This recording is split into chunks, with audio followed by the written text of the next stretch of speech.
It's my turn to rank the movies that matter to me. Let's start at the bottom. How about Disney's The Black Hole, one of the 10 worst movies ever made. When this movie came out, I was just in college, I think it was, and I'd known all about black holes and the physics of black holes, and it was clear that when they made this movie, they didn't know any physics at all.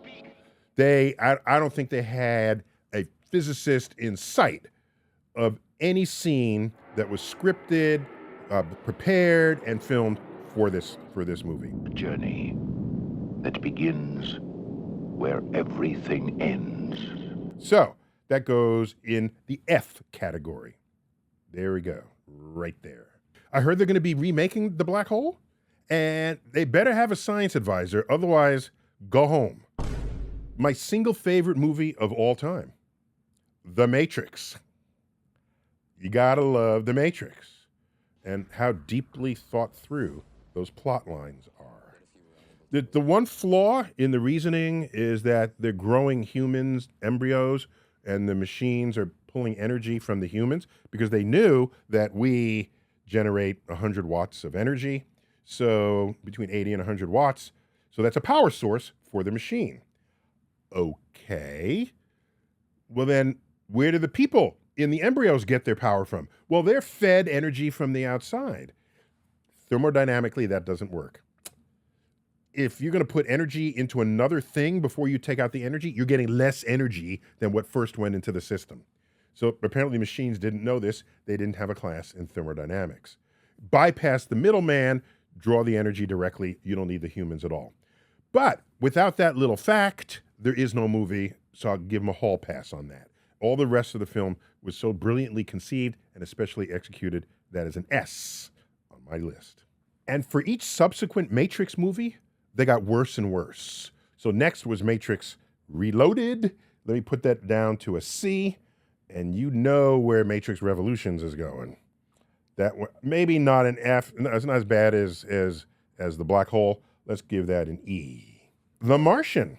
Love me some Martian. You gotta love any movie that turns a noun into a verb.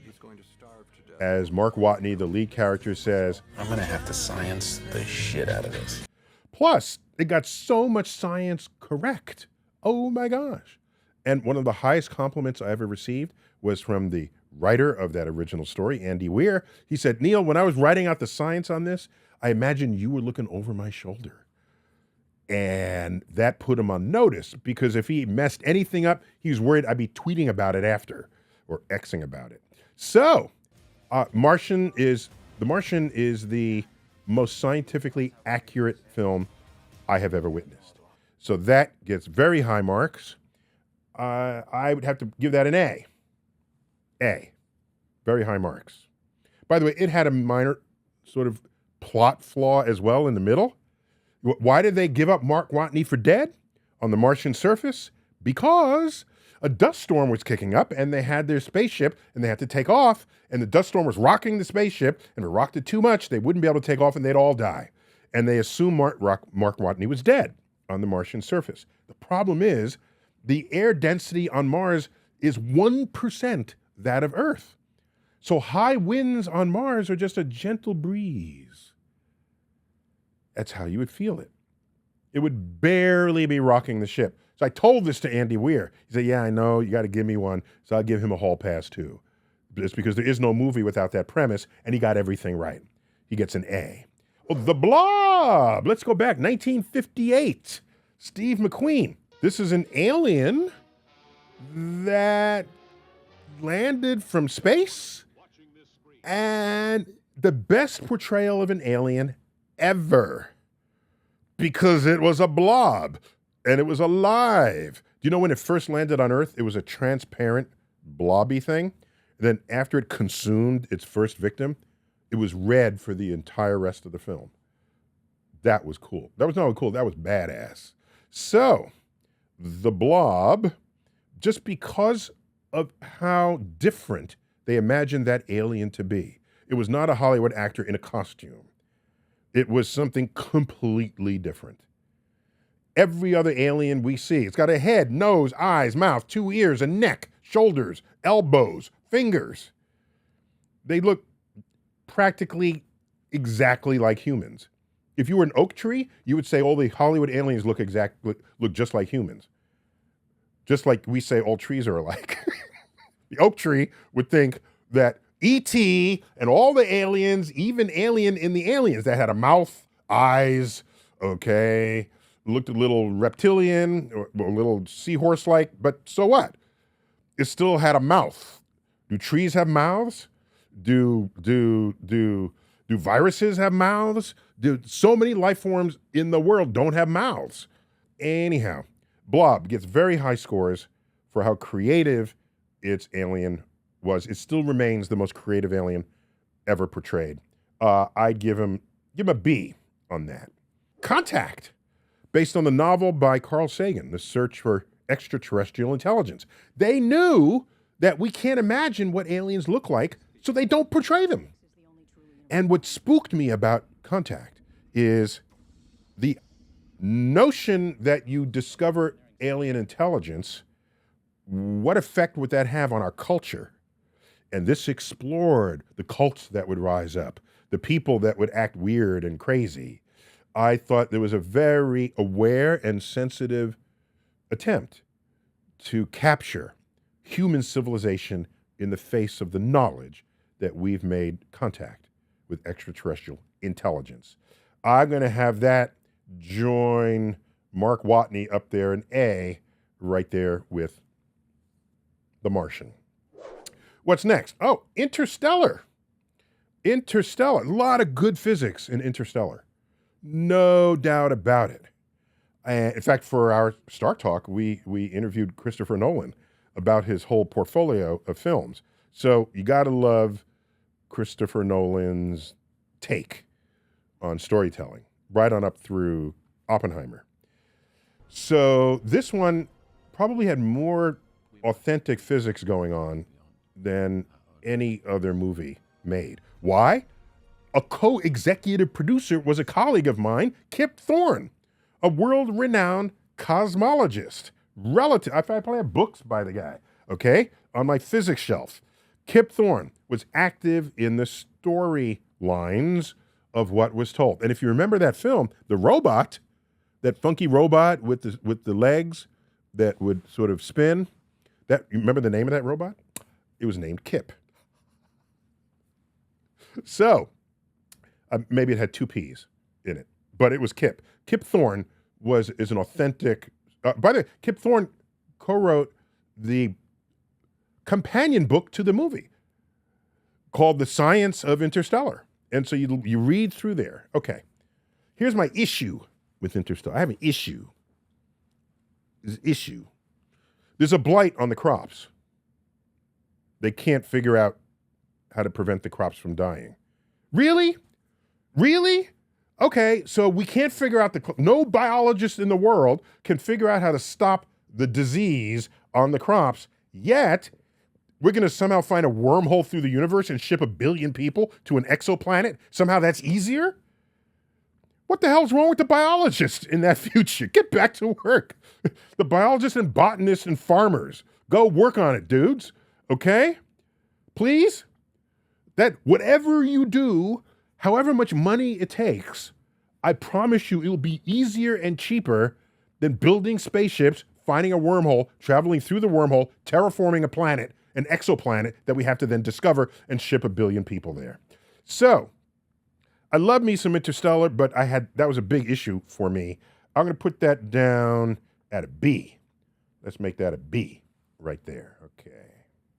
What else do I have going here? Gravity. Ooh. Sandra Bullock and Mr. Handsome Man. What's his name? George Clooney. Okay. The only 2 actors in the whole movie, and they all takes place in space. They really should have renamed the movie Zero Gravity, because 99.9% of the movie takes place in orbit where there is 0 G. Okay? All right. So that's fine. It's brilliantly done. I first saw it in IMAX. Oh, it's terrifying. They show a very real scenario where if you destroy a satellite and it makes a lot of bits and pieces, each of those pieces becomes a projectile that can destroy 10 other satellites. The 10 pieces can destroy 10 other satellites. Each of those by the way, they make thousands of pieces, but let's just make the math easy for a moment. They make 10 pieces. Each of those destroys 10 other satellites, making 10 other pieces each. You lose your first satellite, then 10, then 100, then 1,000. Within several orbits, 100% of all satellites can be destroyed. Look it up. It's called the Kessler effect. It's a calculation that was done several decades ago, and it has to do with how many satellites are in orbit and how much debris is there with it. And many of us worry that we're approaching that limit to create the scenario that we saw in Gravity. So there's some physics they got wrong, but they got way more physics right. And so I give them a shout out for even going there. Totally. One of the things they got wrong, there's Sandra Bullock and everything's floating around the capsule, but her bangs always seemed to know which way down was. Maybe she used heavy mousse on it before she went into space. I don't know. But the bang should have been done a little bit of that. And there's more I could. Here's something they did right. Do you realize when you burn a candle, why does it keep burning? Oh, because it heats the air around it. The air rises and brings in fresh oxygen. There's a convection of air in the vicinity of a candle. In 0G, if you burn any flame and it's absorbing the oxygen, the hot air doesn't know where to go. It stays there, snuffing out the flame that started it. They showed that. I saw that in Gravity. That was good. Oh, yeah. That was good. But her bangs always told me which way down was, okay? So it was incomplete in their effort. One other scene where George Clooney is at the end of a tether and she's trying to save him, because all their, as you might remember, their spaceship was completely destroyed by this Kessler phenomenon. All right. He's at the end of a tether and she wants to go save him. She might use up her oxygen. Then they both die. And he does the manly, brave thing and lets go. And he flies off. Excuse me. Have we thought about the physics of this? We're in space. She's not swinging the tether. They're in space, connected on the other side of it. If she just tugged it, then he would drift towards her and be saved. But this didn't occur to anybody. Certainly not to George Clooney, his character. Anyhow, Gravity is a spectacle. It's a spectacle. I think it's brilliantly executed. Let me give that a B also. Right there next to Interstellar. There you go. Back to the Future. Best time travel movie ever filmed. Hands down. Hands down. But there was 1, 2, and 3. They're not going in the same slot. Okay? Let's take Back to the Future 1 and slide that right on up to S. It is best of genre. 1980s canon. Back to the Future. Then they made a 2 and a 3. By the way, right now we are 9 years past the future portrayed in Back to the Future 2. Just FYI. Everybody wanted like the hoverboards. No, the reason why a hoverboard is not interesting, did it occur to you to think this? The hoverboard only works within a few inches of the ground the way wheels work, okay? So if a hoverboard only does what a board with wheels can do, what do you need the hoverboard for? Plus, we learned the hoverboard does not work over water, and you can't fly in the air, okay? It still has to be a proximal distance above the ground, just the way the wheels of your skateboard work. So that's not a new, interesting invention. It's just not, all right? So I'm going to take 2, and I'm going to put that down at a C. And Back to the Future 3. Really? Really? They go back to the Wild West? Really? I'm putting that down to an E, right next to The Matrix 3. Right? That's when it's time for the franchise to just say, move on to other things. All right, what else do I have? Oh, I've got Quiet Earth. Hardly anyone saw that film. Lower budget sci-fi film made in New Zealand. It's about someone who's the last person on Earth. There's some experiment, science experiment gone wrong. in the sky. And this is not the first time people have addressed the last man on Earth. There's several of these. Omega Man was one of them. There's also the one with Will Smith, I Am Legend. So one of the earlier films on this was called The World, the Flesh, and the Devil, starring, of all people, Harry Belafonte, who we lost just a couple of years ago. He was also the last man on Earth. So these last man on Earth stories intrigue me because you have to ask, how inventive is that last person on Earth to stay alive? A Quiet Earth, you see this. He happened to be a physicist, this last man on Earth in that film. And I just liked watching how inventive he became until he found a couple of other people who also thought that they were the last people on Earth, and you learn what they had in common, why they were the last people on Earth and no one else survived it. So it's just a well-made sci-fi drama. And I'm going to put that, I'm going to put that up in A. If you get, does anyone have DVDs anymore? If you listen to the extras in this film, I think they're still available if you buy it, even online as a streamer. The extras, I am in the producer's narration of that film. The producer heard that I liked this film. He invited me in for the narration track. So you'll hear all of my perspectives on that film if you listen to that track. So I invite you to check it out. It was one of the producers or the directors. We just sat in studio and watched the film, and I just talked about it, and it was fun. All right, what else do I have here? Oh, Arrival. Not the one that had Charlie Sheen from back, I think, in the 80s. That's the one that was released recently. So in Arrival, the alien is living up inside these pods, and they travel up in there, and you see the alien behind this glass, it's like an aquarium glass, and there's like liquid, let's assume it's water on the other side, and there's this octopus-looking alien. But it doesn't have 8 legs. It has like 6 or 7 legs, right? Got to make it different, otherwise it's not alien, right? So and it takes its ink, it's like octopus ink, and draws on that glass, and everyone says, ooh, it's trying to talk to us. And the government picks 2 people, not more than 2 people to interact with this alien. And it's, we need a linguist and a physicist. No, you don't. Okay, excuse me. It's an alien trying to communicate. You're going to get an astrobiologist, not leave the physicist at home. Physicists are good for many things, not that. You bring an astrobiologist, and I'm thinking a cryptographer. I'm just thinking, okay? Love me some linguists, don't get me wrong, but, and then I tweeted that when the movie came out, and then I felt bad because I'm casting shade on linguists. How often is there a linguist in a movie? Like, hardly ever. Yet we got astrophysicists all the time. So I felt bad. I did. Honestly. I shouldn't have cast that much shade. But that doesn't change the truth of the matter. That if you want to find out what an alien is saying, you're going to send a cryptographer. Pure and simple. But anyhow, here we are drawing these little circular patterns with little squiggles on the edges, and everyone is analyzing what they see. And I'm thinking, at no time in the movie are they saying, maybe what they're looking at is backwards because this heptapod or septapod, whatever, not an octopod, was drawing it from their point of view. No one thought about that. So it was okay. Of course, they bring in the military and they got their weapons, like they think the weapons are really going to do something. Anyhow, interesting film, an attempt to portray an alien that did not look human. So they get a few thumbs up for that. Few thumbs up.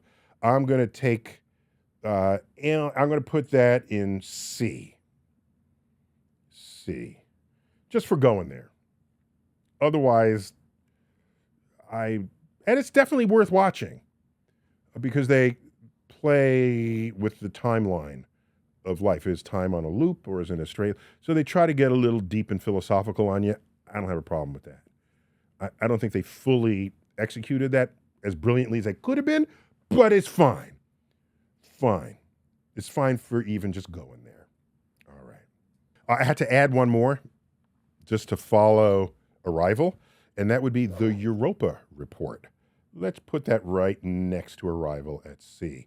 Europa Report is a low-budget sci-fi film, and it's about a mission to Jupiter's moon, Europa, to look for life.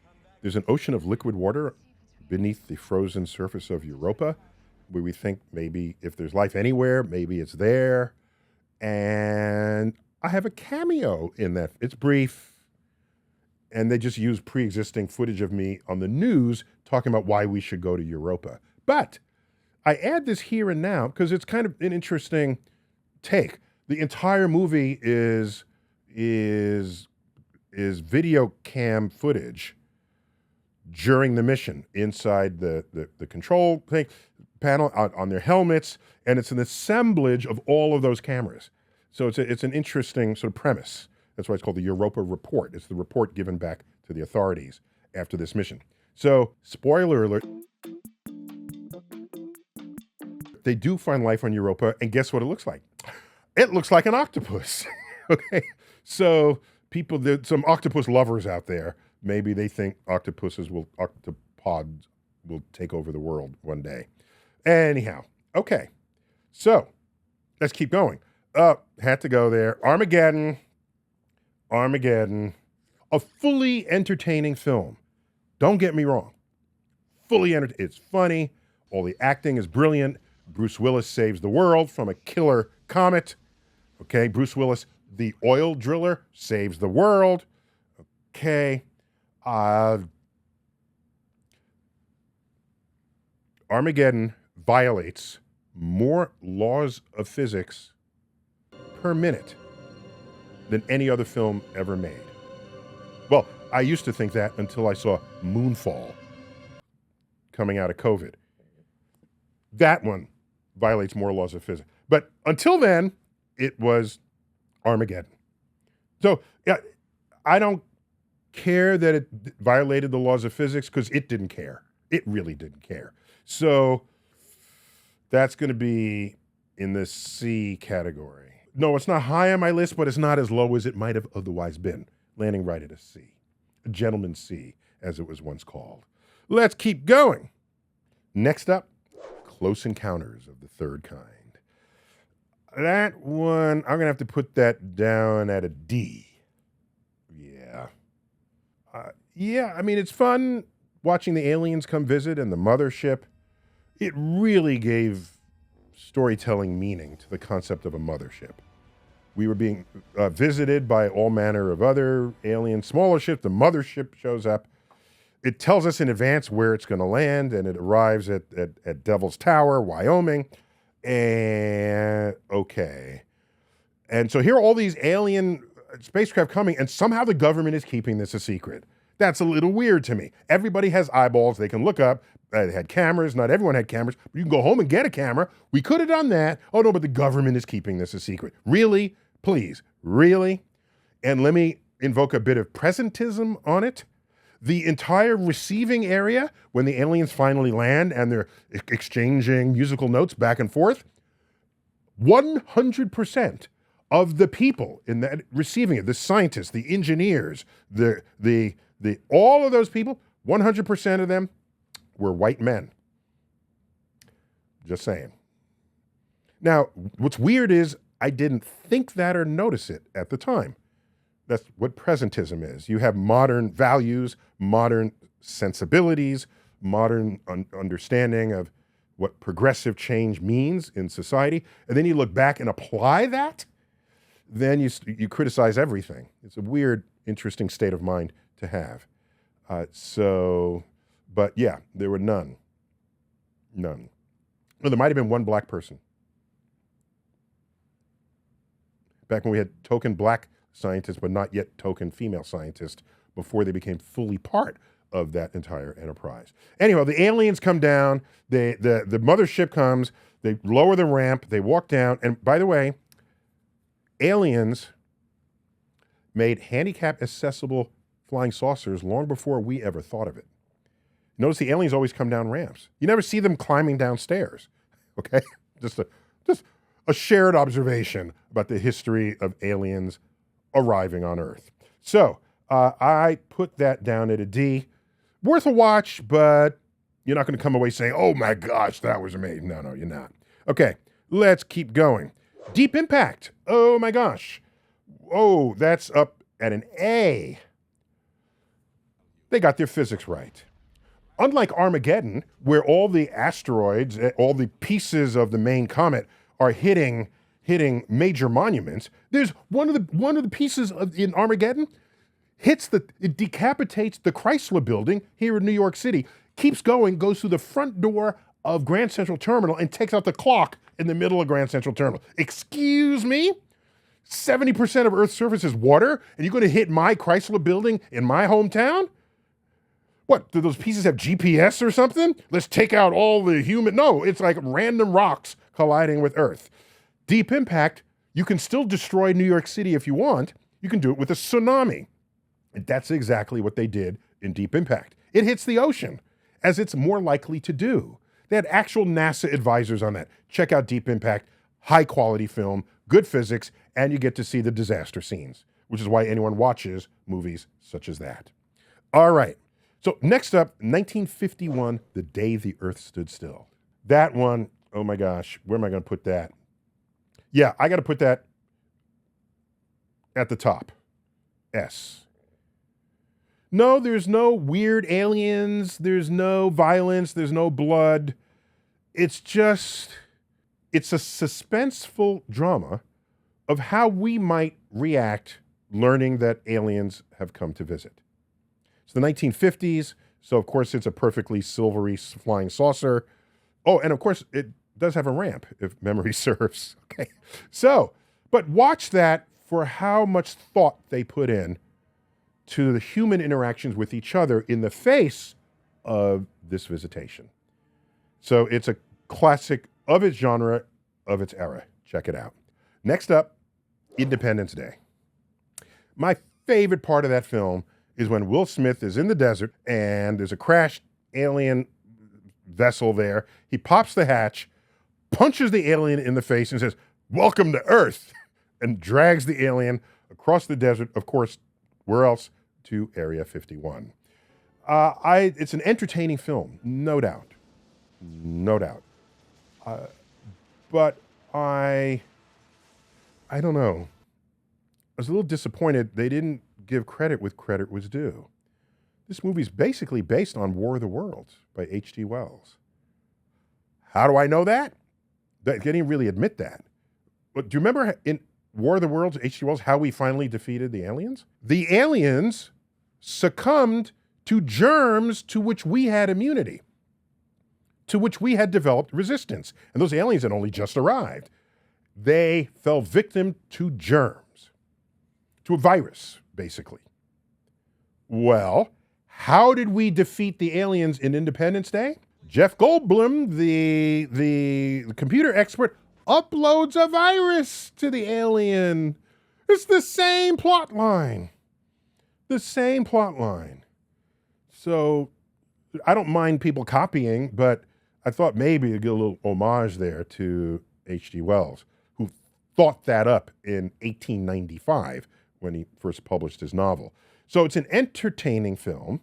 It shows evil aliens, of course. The movie is highly pre-programmed to pull at your, I'm going to root for America and the White House and the president and I don't know. I felt it didn't give me room to have my own feelings, them constantly being manipulated by every scene and every script line. So I liked it, but on this scale, it's got to go down here to a D. Oh, what's left? The Terminator. Oh my gosh. Oh my gosh. The Terminator. It's really a good film. No doubt about it. And good. It fully executed in all the ways it wanted to and needed to. The acting was brilliant. Arnold Schwarzenegger has, 5 lines in the movie? I don't think he was fully trained as an actor yet. Your clothes, give them to me. I'll be back. Anyhow, very well done, very well executed. But I have an issue. If you don't want Sarah Connor to give birth to the person who would grow up and lead the revolution that would render your kind non-existent, because it's a time travel movie, then I'm Do you have to like kill everybody? You know what he could have done? Gone back before then and prevent Sarah Connor's parents from meeting each other. Then she'd never be born, and neither would the person who rose up. But then, of course, that's a 5-minute movie. Okay, just get in the way of their first encounter. So I get it. I get it. By the way, he came through time butt naked. As like, why? This is so we can see all of his musculature. Do you remember where he got his clothes? He got them from the viewing station at Griffith Observatory, where these punks are looking through, they're fighting each other for the telescope. Love it. Anytime people are fighting each other to look through a telescope, that's a good day for me. And then he takes their punk rockers, and so he gets their clothes, a leather jacket, the chains, the boots. It's all their clothes. That's why he looks so badass. And by the way, you know who one of those punk-ass people were?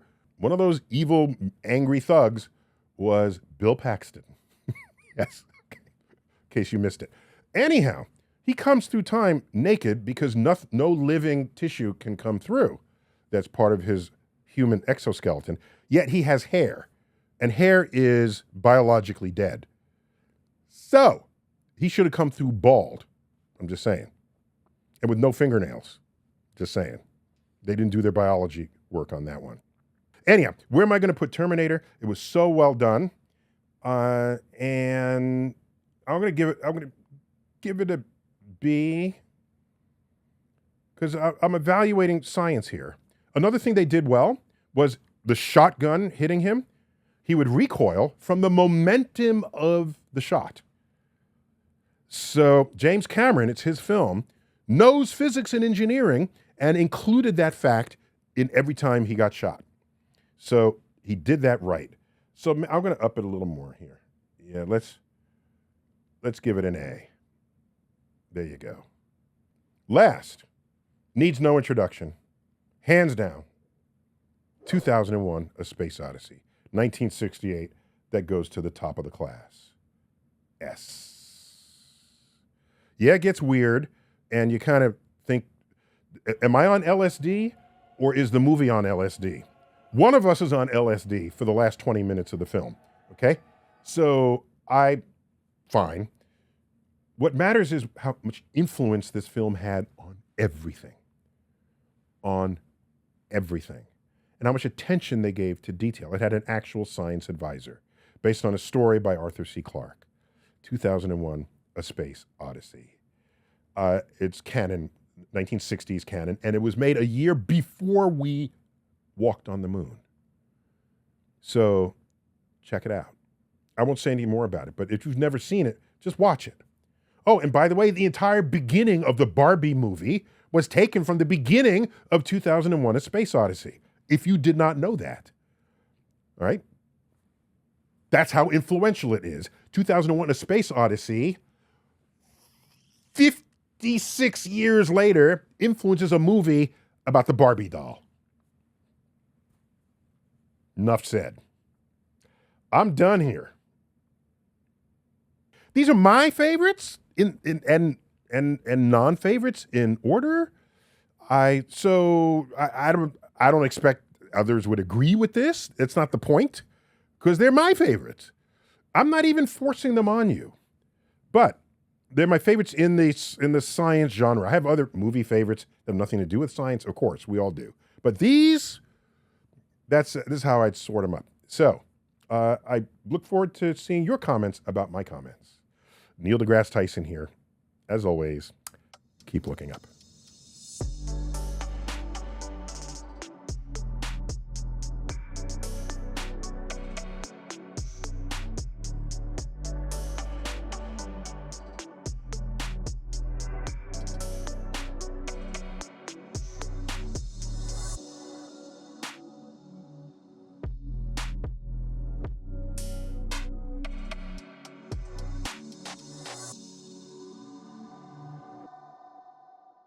I'll be back.